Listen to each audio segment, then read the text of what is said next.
ஜம் ஆன்மீக அன்பர்களுக்கு வணக்கம். சகல ஐஸ்வர்யங்களும் கிடைக்க இந்த திதியை மறக்காதீங்க. வாழ்வில் சகல செல்வங்களும் சந்தோஷங்களும் பெறுவதற்கு இந்த திதி வழிபாட்டை மறக்க வேண்டாம்.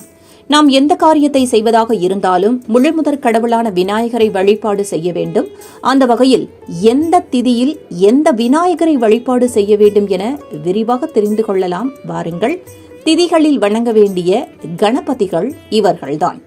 அமாவாசை நிருத்த கணபதி, பிரதமை பால கணபதி, துவிதியை தருண கணபதி, திருதியை பக்தி கணபதி, சதுர்த்தி வீர கணபதி, பஞ்சமி சக்தி கணபதி, ஷஷ்டி த்விஜ கணபதி, சப்தமி சித்தி கணபதி, அஷ்டமி உச்சிஷ்ட கணபதி, நவமி விக்ன கணபதி, தசமி ஷிப்ர கணபதி, ஏகாதசி ஹேரம்ப கணபதி, துவாதசி லட்சுமி கணபதி, திரையோதசி மக கணபதி, சதுர்த்தசி விஜய கணபதி, பௌர்ணமி நிருத்திய கணபதி. அந்தந்த திதியில் அந்தந்த விநாயகரை வழிபாடு செய்யுங்கள்.